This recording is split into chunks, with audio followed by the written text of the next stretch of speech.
Hello दोस्तों, इस समय हम बनारस के सुप्रसिद्ध घाटों में से एक राजा हरिश्चंद्र घाट पर हैं। दोस्तों, काशी का यह एक ऐसा घाट है जहां पर जलती हुई चिताओं की आग कभी ठंडी नहीं होती है। इसके अलावा मणिकर्णिका घाट भी है जहां पर चिताएं जलती रहती हैं।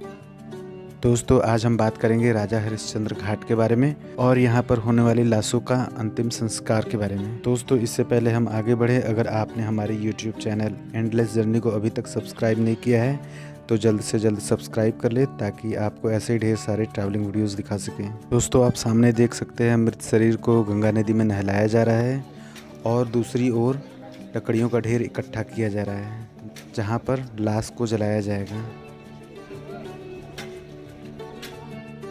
मृत शरीर को नहलाने के बाद उसको चिता के पास लाया जाता है और वहाँ पर मृत शरीर के ऊपर से जितने भी कफन और फूल मालाएं चढ़ी हुई है उसको अलग किया जाता है और इसके बाद मृत शरीर को लकड़ी के ढेर के ऊपर रख दिया जाता है, जैसा कि आप सामने देख भी रहे हैं।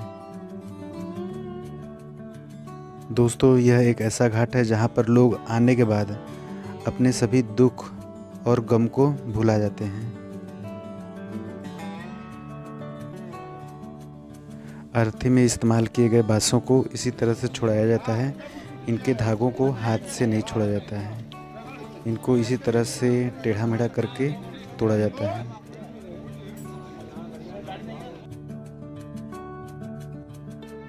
दोस्तों, कालू डोम के वंशज से चिता के लिए आग ले ली गई है और यह आग चिता के चारों ओर 5 चक्कर लगाने के बाद चिता में आग लगा दी जाती है। चिता में आग लगाने के दौरान सिर्फ 5 लोग ही चिता के चक्कर लगा सकते हैं।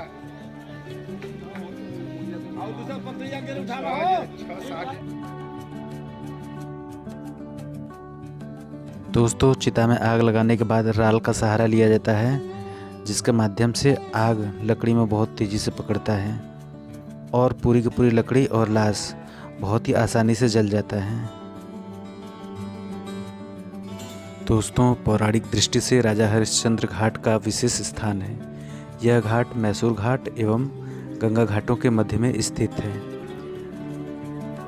हरिश्चंद्र घाट पर हिंदुओं के अंतिम संस्कार का कार्य रात दिन 24 घंटे चलता रहता है।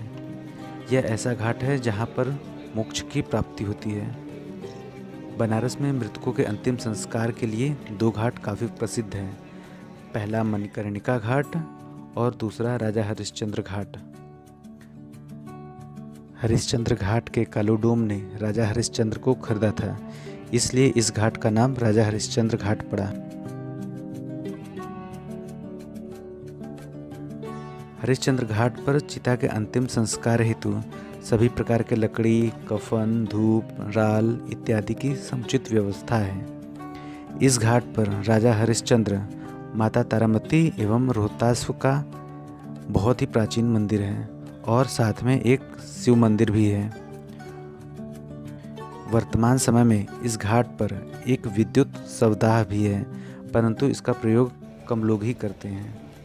राजा हरिश्चंद्र के बेटे की मृत्यु के बाद उन्हें अपने पुत्र के दाह संस्कार के लिए कालू डोम से आज्ञा मांगनी पड़ी थी, क्योंकि राजा हरिश्चंद्र कालू डोम के यहाँ अपने एक वचन के अनुसार नौकरी कर रहे थे। तब बिना दान के दाह संस्कार मान्य नहीं था, इसलिए राजा हरिश्चंद्र ने अपनी पत्नी की साड़ी का एक टुकड़ा दान में देकर अपने पुत्र का दाह संस्कार किया था।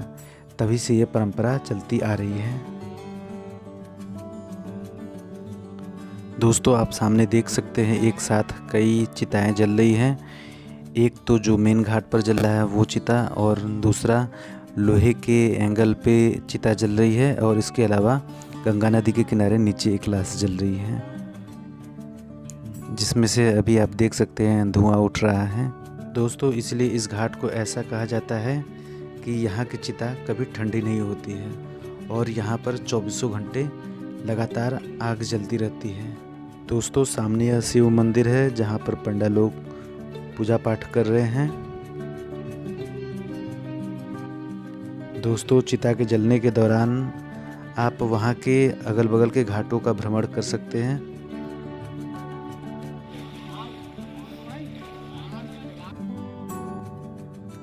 दोस्तों फाइनली चिता जल चुकी है और बचे हुए अस्थियों को गंगा नदी में विसर्जित किया जा रहा है, जो कि आप सामने देख सकते हैं। एक बांस के माध्यम से अस्थियों को गंगा नदी में फेंका जाएगा।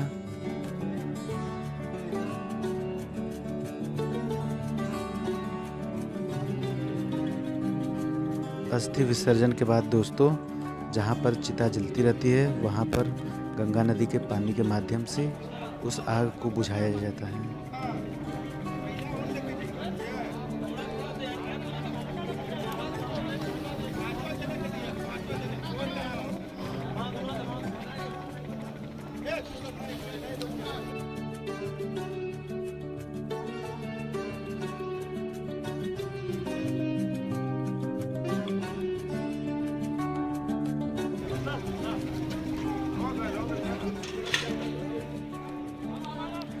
तो दोस्तों कैसा लगा आपको ये वीडियो, हमें कमेंट करके ज़रूर बताएं और अपनी राय कमेंट में ज़रूर छोड़ें।